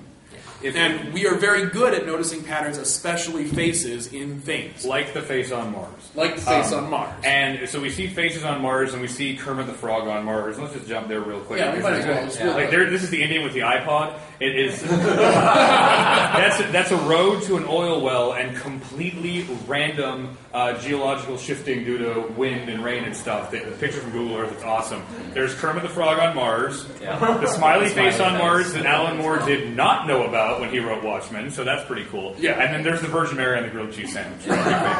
Fairly famous. And like that one, I wouldn't have seen if nobody told me what it was. Yeah. But that's the thing about pareidolia is you can see it. Oh, there's a face there, but is there really a face there? No, it's random data, but we can see that face. And the same thing happens with language because we're hardwired to see faces. That's pretty indisputable, and it's definitely indisputable that we are hardwired to learn language. Language is a thing that we're very good at, and we hear things that sound like things that patterns we already are familiar with. So, which is why when you play Stairway to Heaven backwards, and you're and you hear the thing, oh, it's supposed to talk about Satan, and you hear it, and it talks about Satan and the tool shed, and he's making us suffer. If you've never heard it, Google backmasking Stairway to Heaven. It's actually pretty interesting that it does kind of sound like there was a little tool shed where he made us suffer, sweet Satan. But it sounds even more like it when you but it doesn't make know sense. what's going to Yeah. say. Right. Yeah. So, but you can take that with most things and play them backwards, or songs that you play forwards and they're in another language, and you will hear things that you recognize because your brain takes patterns and turns them into things that you recognize. Or if you're Weird Al, you'll make intentional backmasking. Right. Occasionally, someone will intentionally backmask. Lots of times because they've heard that. Yeah. So and you hear Satan eats cheese whiz. Yeah, exactly. Yeah. Satan eats cheese whiz was Weird Al. So he encoded that. He reversed it and put it forwards in the song. So when you play it backwards, you hear Satan eats cheese whiz. Okay. This is our last group of slides before we do the free for all Q&A session. General talk about aliens. Just aliens in general. Nothing. Okay. We kind of covered a lot of aliens. Yeah. So, conspiracy theories. Quite a few. Quite a few. Yeah. Homeopathy. Couple. And do you want to hear about the end of the world? A few. So I think it's conspiracy. I think it's conspiracy theories. And I forgot to hyperlink these ones, so bear with me here. So the basic conspiracy theories, the signs of a conspiracy theory. These are the DeAngelis novella postulates is what they've been called, developed by a couple of guys from a great podcast called The Skeptic's Guide to the Universe. And the basic components of the DeAngelis novella postulates is that any conspiracy theory will have three groups of people. It will have, the conspiracy or them, the people who are running the conspiracy. The black hats. Yeah. The black hats, yeah. The sheeple. The sheeple. The people who don't recognize the conspiracy, who are unaware of it, and who are unwittingly helping the conspiracy. And then the army of light, the people who are in on the conspiracy, who recognize it for what it is, and who are fighting actively against it by posting on Alex Jones's message board. Yeah. The basic problem with most conspiracy theories are twofold. It's another argument from ignorance. I can't imagine how X happened, therefore it must have been done by some large conspiracy of people. It couldn't have been done. I can't imagine how JFK was shot by one man, or how 11 guys knocked down the Twin Towers. Therefore, it must be some giant global conspiracy. Now, let's clear one thing up. 9/11 was a conspiracy. Yes. A whole bunch of militant Islamic fundamentalists conspired for years to fly a plane into the World Trade Center. Well, even before that, they conspired for years to knock down the World Trade Center. They tried in the 90s with a bomb in a truck. It didn't work out as well. Right. So, yes, it was a conspiracy, but not a conspiracy that a lot of people would have you believe. Right. So let's just get that out of the way. Right. JFK, one guy, conspired to kill a politician. He tried, Oswald tried against a governor or something beforehand, or a senator, before he went after JFK, and then went after JFK. What's the other one we've got up here? The moon hoax. Okay, well, that was a conspiracy of NASA. They landed on the goddamn moon before the Russians did. Now we're playing fast and loose with the definition of conspiracy. So, but yeah, so you have those three categories of people, and for the people, for the guys who are in on it, the guys and girls who are in on it, the white hats, the Army of Light, is a very it makes them feel awesome because they are these crusaders for truth. And they're trying to save us, the sheeple, which is kind of insulting when you think about it. Save the sheeple from the black hats, and they are the good guys. They're the superheroes. They are the player characters, unless you're playing an evil party. It's very self-motivational. It's a very literary thing. Yes, and it is. It really plays on our tendency to want good stories with bad villains and great endings and heroes. Those are things that we like. It's why we're all here at Gen Con. It's because we like to have stories where the good guys beat the bad guys and the underdog takes out the overmasters and everyone rides off into the sunset. Right, and even if the odds are stacked against you, you're able to come out on top because you're right and you're good and you have the truth and you have the Triforce and whatever, or several pieces of it anyway. The big problem with this view, besides the fact that reality is not a literary thing, is that it's satisfying in a way that reality is not. Reality is not satisfying. When we have someone like JFK was a huge, huge name. He was a hero. He was a crusader, and he was this, he's the president of the United States, if nothing else. It is hard to believe that someone that big, that important, that strong, and so forth can be taken out by just one lone nut with a gun for no good reason. So it's much more satisfying to think that, no, in order to take someone that big down, or in order to take down something as big as 2 towers, you need more people. It makes the world feel safer.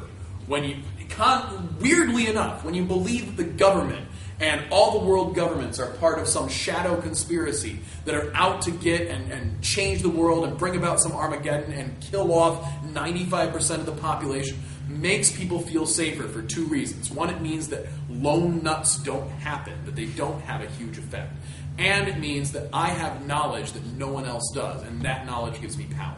Now, if we're gonna, now we're kind of talking about the psychology of conspiracy theories, but conspiracy theories, the big thing about them is that they rely on something that tends to be called anomaly hunting. Yes. And ghost hunting and cryptozoology does this too, where you're looking for something that seems to you to be out of place, and that thing is evidence of what it is you want to believe. And so when you look at, let's say, the World Trade Center. An example of anomaly hunting is a little sillier with the people that saw Satan's face in the smoke, and that was pareidolia too. But because what was the next frame? Someone else the next frame was like Richard Nixon's face or something. Yeah. And there's this supposed anomaly that fire can't melt steel, but it melted steel here. Tell that to any blacksmith. Yeah. There is a working blacksmith at the Slugfest Games booth. We talked to him. Go tell him, hey, did you know fire can't melt steel? And just watch his reaction. But it's also the point that fire doesn't have to melt steel. Fire can weaken steel. Mm-hmm. And that's, there's an all or nothing kind of perfectionist fallacy going on where if you can't explain every anomaly I find, then my story must be true. And the all or nothing thing goes into the good guys versus bad guys thing too. It very much perpetuates a black or white thinking, which is dangerous in itself. That kind of you're either a good guy or you're a bad guy. And if you're a bad guy, you're dead. Right. And if you're against me, you're a bad guy. So let's talk about other anomalies. Oops, wrong button. Back there, behind. What was it? I don't know. Oh, it was him. Yeah. It was a guy from Californication. Behind Frank Moody. Behind Neil Armstrong. Why won't he love me? Go ahead. I don't know. Maybe he will. He'll love me. I'm Jack Harkness. Behind Neil Armstrong, there on the moon, there's no stars. He's on the moon, which is in space. Why are there no stars? That's one of the big anomalies that the people who claim that the moon landing was a conspiracy and a hoax will say there's no stars in the pictures of the moon. And I had no formal astronomical training when I was 15 and I heard that, and I said, well, Yeah, because it was still daytime. You don't need an atmosphere to partially drown out the stars. You need a much, much brighter star, roughly equivalently apart from the Earth. But the other thing is, if you're on the moon, even with the sun out, you can still see some stars. But they had their exposure time set low enough that they wouldn't be washed out. Right. Because the moon is very, very reflective, as we all know, because we see the motherfucker.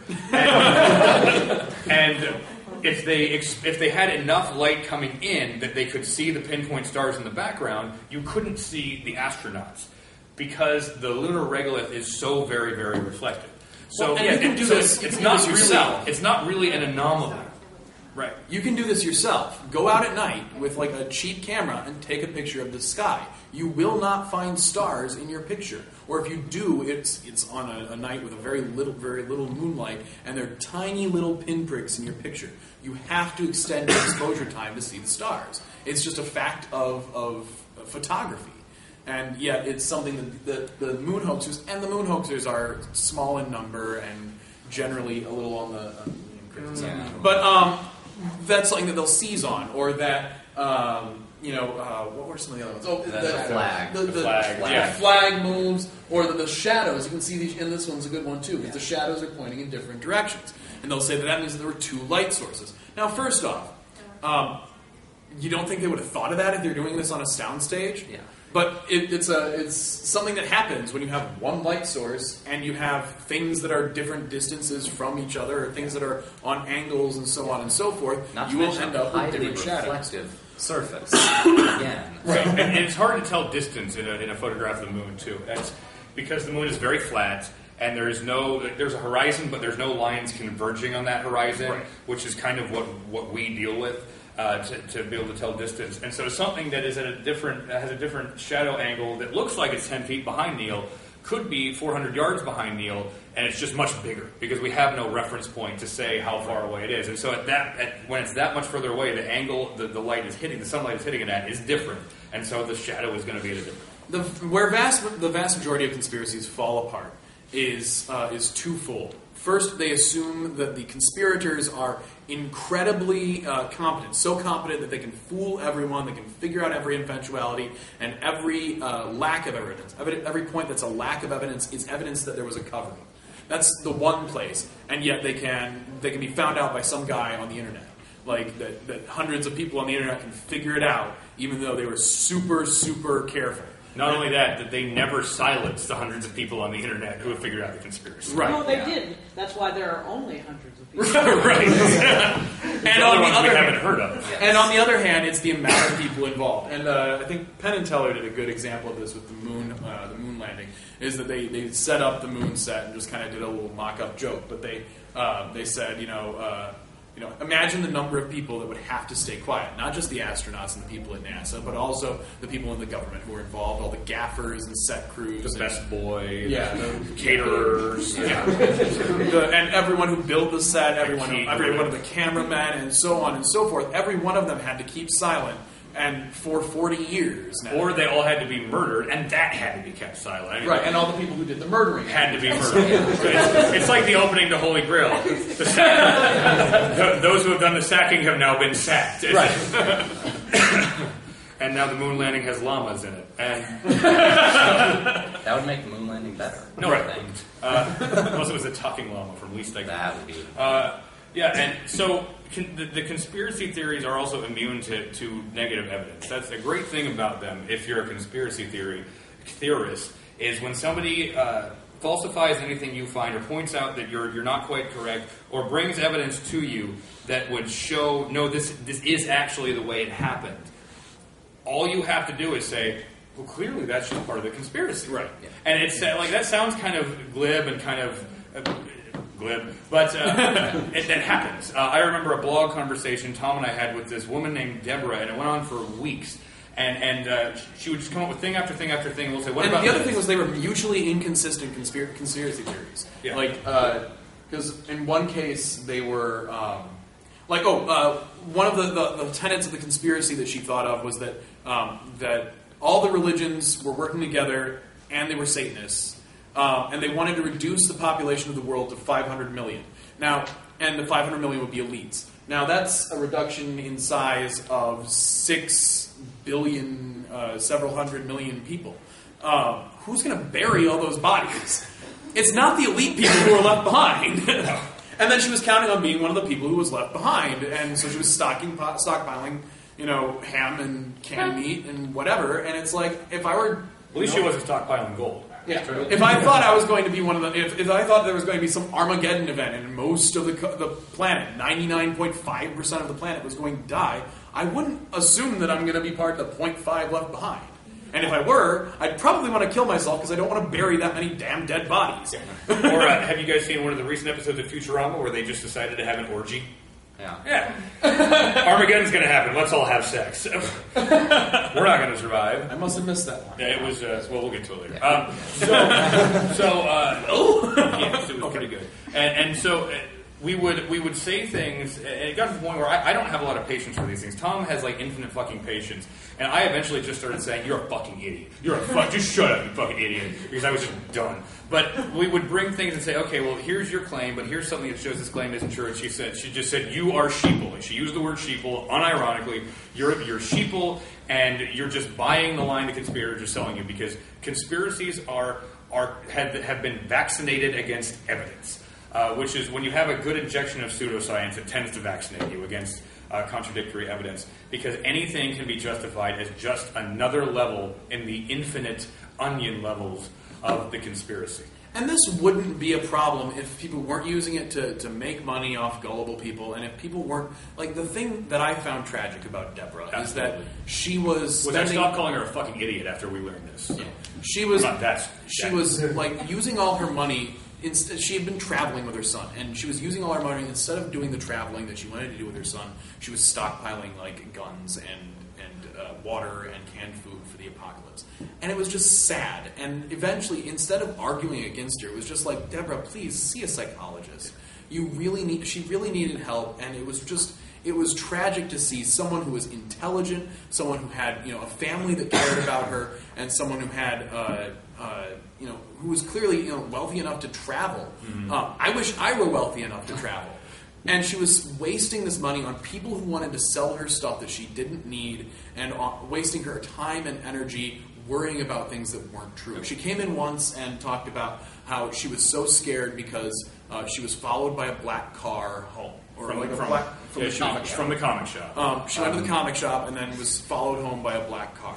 And it was just like, I've been followed home by cars too. It is a little frightening. Mm-hmm. But it's also like, when I pull into my driveway, they keep driving, and they pull into the next door one. Oh, they're my neighbors. It speaks to kind of our assumptions and how our Western culture assigns different values to different colors. And for us, red is angry, and black is bad, and white is good. And so nobody ever complains about being followed home by a green car. Which, if you were a conspirator and you were this brilliant, you would never drive around in gigantic black Suburbans. Right, or use black helicopters. You wouldn't do these things that are very easy to point out. But the fact that she's worried about a black car and the fact that we talk about black cars and black helicopters speaks more about us as a culture and what we think about the color black than it does about conspirators. We think black is evil, and so if we see this pattern in the data of black helicopters and black cars are following me, that's bad. We don't see it in red, we don't see it in white, because those couldn't possibly be bad, because they're not black. White vans are creepy. Right, white vans are creepy. For completely different reasons. Also, ice cream trucks. Right. The other big problem that Deborah had was distinguishing reality from fantasy, because she would, and I hate to use her as an example, but it was a microcosm of all the sorts of things I've had conversations with and read online with conspiracy theorists. So she makes a good example, and I feel bad for using her as one, because I feel like I'm using her the way that the people making money are using her. Thankfully, I'm doing this for free. I'm paying to be here. So she showed us a video that was supposedly this really... she linked to a video that was this really scary video that she had found of someone reading this report about... It was like half redacted about a standing army that they were building, the government was building. Someone read on the floor of the Senate. What she neglected to notice, because it fit with her worldview, and because it scared her and she didn't do any research besides, is that the senator didn't exist, and the video was from The Onion. If you're not familiar with The Onion, it's a satire newspaper. And so it was this fake senator on a fake Senate stage reading off this thing that was just more and more ridiculous. And I think at one point it mentioned giant spiders. And it was like redacted giant spiders. And it's like, that's... People talk about what's the harm. And you know, even if she wasn't spending all of her money on rations and bottled water, the harm is that it ruins your life to believe these things, to believe things that aren't true. Life is shitty enough, or is potentially shitty enough, without believing things that are untrue. You've got plenty of real worries to have. I am really worried that I have diabetes and Alzheimer's and cancer and heart disease all in my recent family background. It scares me that someday I might lose my brain and no longer be the same person that I am now. And that's a real fear. And that's something that sucks. But if I walked around not worried about that real thing and instead worried that the guy behind me in the sunglasses was really from the government and he might at any point kill me, that would be, that's a fear I don't need. And it's a fear no one needs. And that's one of the big harms, besides the financial harm, is the psychological harm of believing things for no good reason. That's my soapbox. I'm going to step off. Yeah. That's a good soapbox. Okay. So what we could do, we got about 20 minutes left.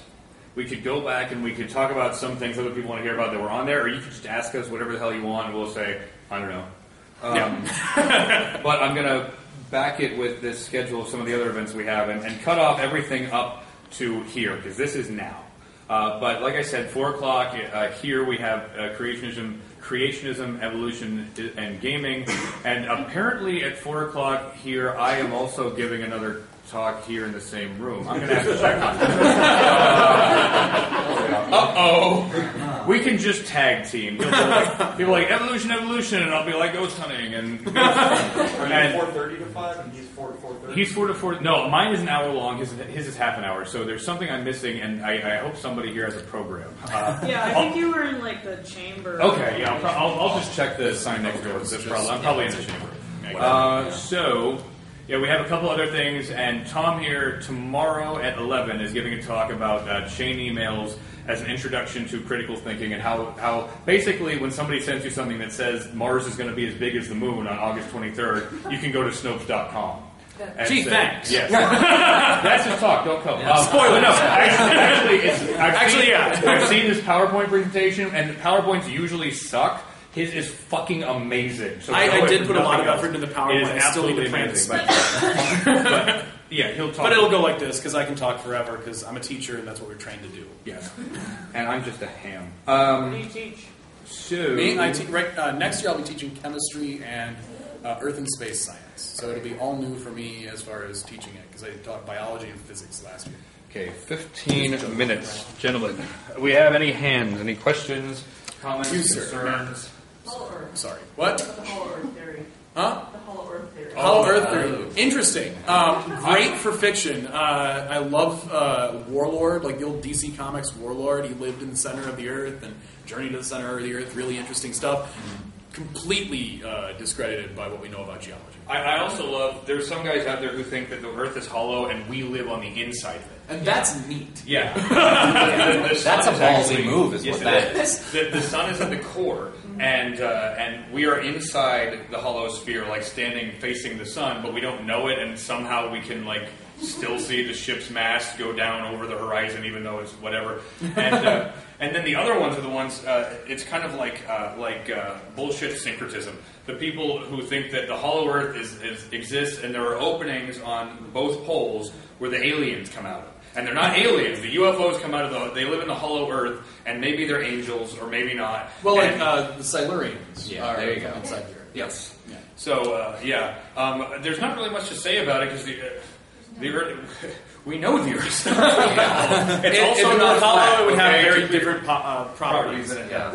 But there's still flat Earth people out there too. Google the Flat Earth Society, and there are people who honestly believe the Earth is flat. And they're when shown pictures of the globe from space, I remember reading a quote from one of the heads of the Flat Earth Society 10, 15 years ago, and his quote was, You're just not looking at it correctly.